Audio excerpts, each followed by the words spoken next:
Conséquence concrète de la baisse des seuils d'immigration permanente, le gouvernement fédéral coupe les ailes au recrutement d'employés dans le secteur de l'automobile.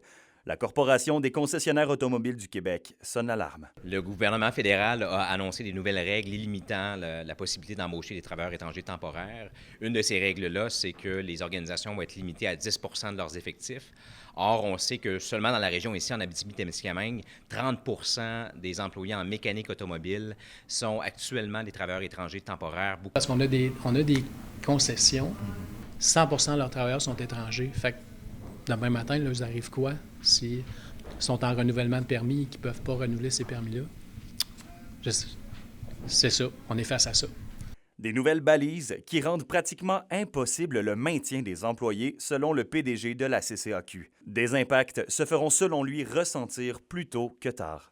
L'impact, essentiellement, les délais pour faire réparer son véhicule.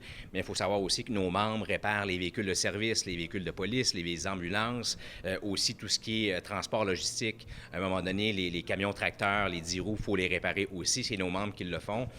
Des conséquences à l'échelle humaine sont également à prévoir, selon Donald Dion. Depuis 2013 que j'ai des concessions qui engagent des travailleurs étrangers. Puis ça n'a jamais arrêté. Là, que leur contrat va se terminer et ils ne seront pas renouvelés. C'est tout ça aussi. Là. Il y en a qui ont amené les familles, puis la dame travaille dans une autre entreprise de l'Abitibi. C'est incompréhensible de se faire pitcher ça de même, puis on coupe là. Ils n'ont pas posé de questions à personne.